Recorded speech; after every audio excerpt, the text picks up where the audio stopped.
आम्हाला फोन करू शकता। आमचा नंबर आहे 02266843333 आणि या संदर्भात तुमच्या प्रश्नांना उत्तर देण्यासाठी आमच्या स्टुडिओमध्ये आलेले आहेत डॉक्टर प्रदीप आवटे।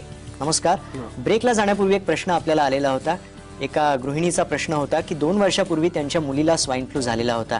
आता 2 वर्षानंतर त्यांनी काय काळजी घ्यायला पाहिजे, जेव्हा आपण परत एकदा बघतोय की काही प्रमाणात अत्यल्प प्रमाणात का होईना पण रुग्ण आढळत आहेत परत एकदा। त्यांच्या मनामध्ये ही भीती आहे पहिल्यांदा की माझ्या मुलीला स्वाइन फ्लू पुन्हा होऊ शकतो का।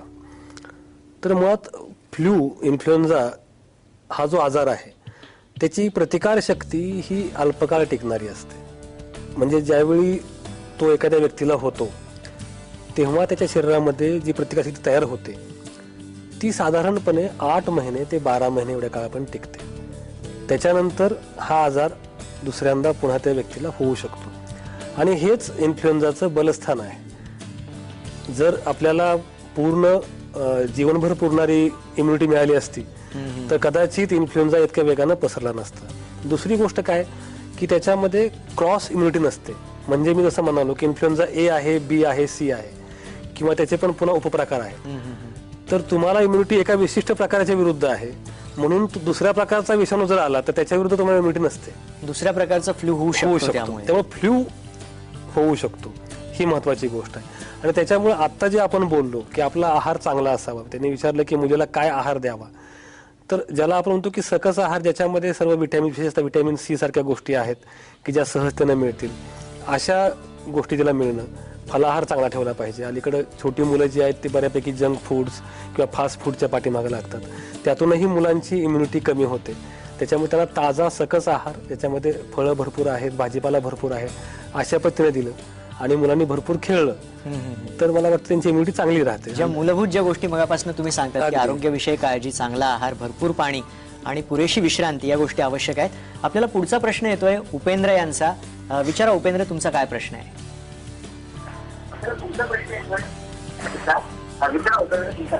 Hello sir. हा बोला, तुमच्या टीव्हीचा आवाज फक्त कमी करा।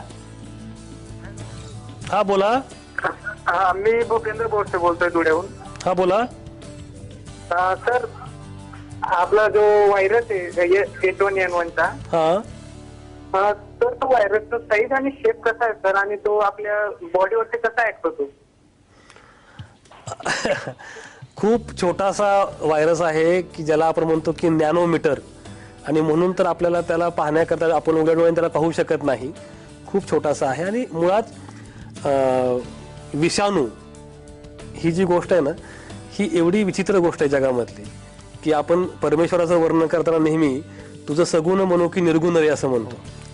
तसं व्हायरस बद्दल सायंटिस्टना प्रश्न पडतो की तुझं सजीव म्हणू की निर्जीव रे, की तो सजीव आहे का की तो निर्जीव आहे, हा प्रश्न, हा मूलभूत प्रश्न पडावा असा हा व्हायरस छोटा आहे। ते छोटा म्हणण्यापेक्षा त्याच्यामध्ये जे गुणधर्म आहेत ते निर्जीवाचे आहेत असं वाटतं की त्याचं स्फटिकीकरण होऊ शकतं की जे सजीवाचं होऊ शकत नाही।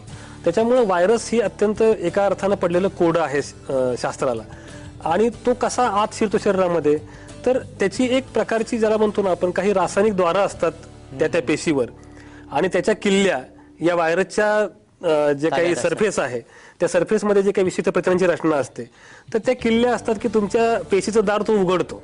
जसं आपला एखादा चोर हा एक डुप्लिकेट चावी करून तुमच्या फ्लॅटमध्ये घुसतो, तद्वतच त्यांच्याकडे या किल्ल्या असतात आणि ती किल्ली एकदा लागली की मग तो त्या तुमच्या पेशींमध्ये आत येतो, तिथं तो वाढतो, मोठा होतो, पुन्हा त्या पेशीतून बाहेर पडतो, नव्या पेशीमध्ये शिरतो। तर या गोष्टी चालू राहतात। हा फार अत्यंत म्हणजे ज्याला म्हणतो की तांत्रिक भाग आहे की जो सांगणं या कार्यक्रमात कठीण आहे। मगाशी आपण बोलत होतो की कुठल्या प्रकारची काळजी घ्यायला पाहिजे, प्रत्येकाने स्वतःची काय काळजी घ्यायला पाहिजे याच्याबद्दल तुम्ही सांगितलं, पण त्याचप्रमाणे एखाद्या कुटुंबात समजा एखाद्या व्यक्तीला अशा पद्धतीचा विषाणू झालेला आहे, स्वाइन फ्लूची लागण झालेली आहे असं आढळून आल्यानंतर बाकीच्यांनी काय काळजी घ्यायला पाहिजे? अगदी महत्वाचा प्रश्न आहे की घरामध्ये म्हणजे आता आपण स्वाइन फ्लू सोडून देऊ, परंतु कुठलाही फ्लूचा रुग्ण ज्याला आपण म्हणतो की इन्फ्लुएन्झा लाईक इलनेस, की मला सर्दी आहे, खोकला आहे, ताप आहे, भले तो स्वाइन फ्लू नसेल परंतु कुठला ना कुठला तरी फ्लू सारखा आजार आहे, तर काळजी घेणं भाग आहे। काय काळजी घेणं की शक्यतो किमान जोपर्यंत माझ्या अंगात ताप आहे तोपर्यंत मी घरी राहावं, माझा जनसंपर्क कमी करावा, ही पहिली गोष्ट। त्याच्यानंतर घरामध्ये विशेषतः जी लहान मुलं आहेत आणि त्यातल्या त्यात पुन्हा 6 महिन्याच्या खालची मुलं, आपल्याला अनेक वेळा मोह होतो की त्यांना जवळ घ्यावं, खेळवावं, त्यांचा पापा घ्यावा. या गोष्टी टाळल्या पाहिजेत. किंवा ज्या खोलीमध्ये लहान मुलं आहे त्या खोलीमध्ये फ्लूचा आजार असणाऱ्या व्यक्तीनं जाऊ नये, कारण आपण शिंकलो किंवा काय तर त्याला तो आजार होऊ शकतो. आणि लहान मुलं ही याच्याकरता अत्यंत, त्यांच्याकरता हा आजार गंभीर आहे. त्याच्याबरोबरच आपण पाहिलं की स्वाईन फ्लूमध्ये विशेषतः गेल्या 2 वर्षामध्ये ज्या गरोदर महिला आहेत त्यांच्यामध्ये या आजारानं थोडंसं गंभीर वळण घेतलं. त्यामुळे घरात जर कोणी गरोदर महिला असेल तर तिनं या रुग्णाच्या खोलीमध्ये जाणं किंवा त्याला चहा देणं, ब्रेकफास्ट देणं, सर्व करणं, या ज्या गोष्टी आहेत त्या टाळल्या पाहिजेत की जेणेकरून तिला तो होता कामा नये. त्याच्यामुळे हे जे लोक आहेत यांची काळजी घेणं महत्वाचं आहे. कारण गेल्या 2 वर्षामध्ये आपण जे काही मृत्यू स्वाईन फ्लूचे पाहिले तर ते साधारणपणे कुठल्या गटात झाले, तर ज्यांना पूर्वीचे काही आजार आहेत, जसं अस्थमा आहे किंवा किडनीचे आजार आहे, डायबिटीस आहे किंवा BP आहे, तर हे जे आजार ज्या लोकांना आहेत त्यांच्यामध्ये मृत्यूचं प्रमाण हे जास्त होतं. त्यामुळे असं कुणी घरात असेल तर त्याची अजून जास्त काळजी घेणं गरजेचं आहे. आपल्याला आणखी एक प्रश्न येतोय स्वाती यांचा लातूरवरनं. बोला, आपला काय प्रश्न आहे? प्रश्न कट झालेला दिसतोय, पण या संदर्भात तुमचे जे काय प्रश्न असतील ते आम्हाला जरूर विचारा. आमचा क्रमांक आहे 022-66843333. स्वाईन फ्लू संदर्भात आपण आणखी काही चर्चा करणार आहोत, तुमच्या प्रश्नांना उत्तरही देणार आहोत, मात्र एका ब्रेकनंतर.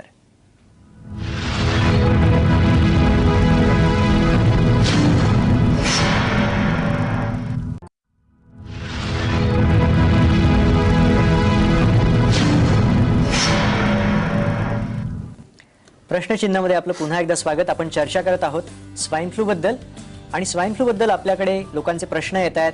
आता आपल्याबरोबर आहेत PD पाटील. बोला, तुमचा काय प्रश्न आहे? हा, म्हटलं स्वाईन फ्लूच्या पूर्व लक्षणं काय असतात म्हटलं? पाटील साहेब, स्वाईन फ्लूची लक्षणं जी आहेत ती तर कुठल्याही फ्लू सारखी आहेत की सर्दी, खोकला, घशामध्ये खवखव होणं, ताप येणं, अंग दुखणं, ही नेहमीची लक्षणं आहेत.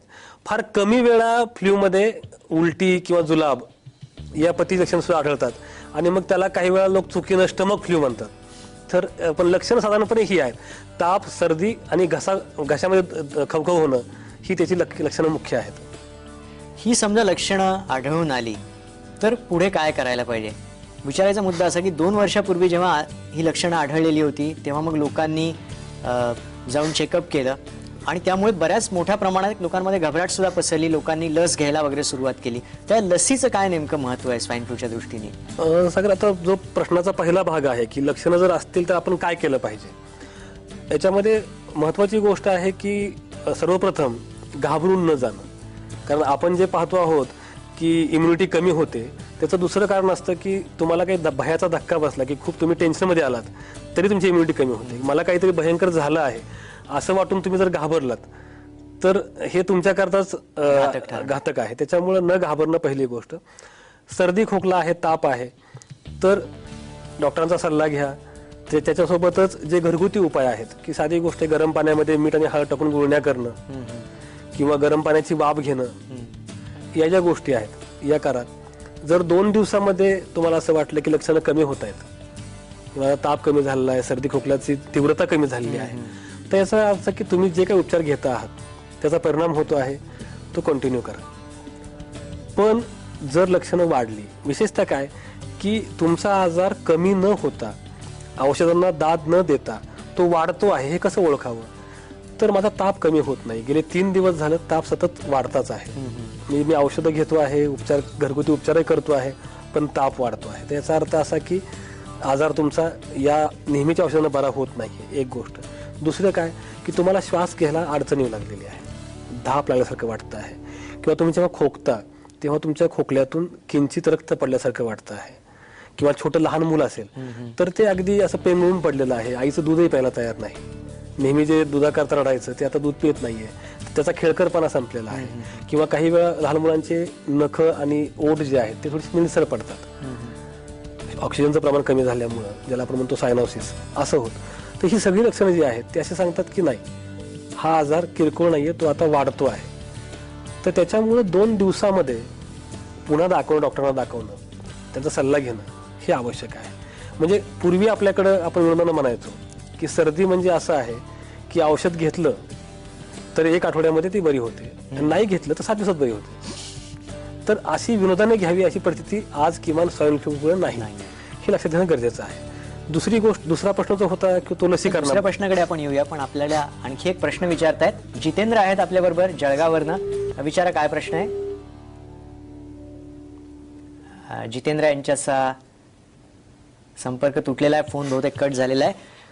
दुसऱ्या प्रश्नाकडे आपण येत होतो, तो म्हणजे लसीकरणाबद्दलचं. तर लसीकरण ही एक चांगली गोष्ट अर्थातच आहे की लसीकरण हा एक प्रकारचा प्रतिबंध आहे कुठल्याही आजाराकरता. आणि त्यामुळं गेल्या वर्षी जेव्हा आपल्याकडे 2 प्रकारच्या लसी आल्या, नेझल वॅक्सिन आणि इंट्रामस्क्युलर म्हणजे इंजेक्शनचं, ते अनेकांनी वापरलं आणि त्याचा काही चांगला परिणामही झाला. पण इन्फ्लुएन्झा या आजाराबद्दल आणि लसीकरणाच्या अनुषंगानं खूप म्हणजे हा प्रश्न खूप गुंतागुंतीचा आहे. कसं, जसं आपण आता पाहिलं की इन्फ्लुएन्झाचा व्हायरस सारखा बदलतो. मग ज्या व्हायरसच्या विरुद्ध तुम्ही लस तयार करता ती साधारणपणे वर्षभरानंतर निकामी होऊन जाते. कारण की गेल्या वर्षीचा जो व्हायरस आहे तोच आहे तसा आज नाही, तो बदलला. तीच लस त्याच्यामुळे काय होतं की त्याच्यामुळे जागतिक आरोग्य संघटना दरवर्षी या वर्षीचा व्हायरसचा स्ट्रेन, जात कोणती आहे हे सांगते त्या फार्मास्युटिकल कंपन्यांना की आता यावेळचा जो व्हायरस आहे तो हा आहे, तर तुम्ही याच्यावर लस तयार करा. दरवर्षी हे आपल्याला ठरवावं लागतं की आपल्या वातावरणामध्ये जो व्हायरस वाढतो आहे किंवा जो प्रामुख्याने आढळतो आहे तो कोणता आहे, आणि मग त्याच्यावर लस आपल्याला तयार करावी लागते.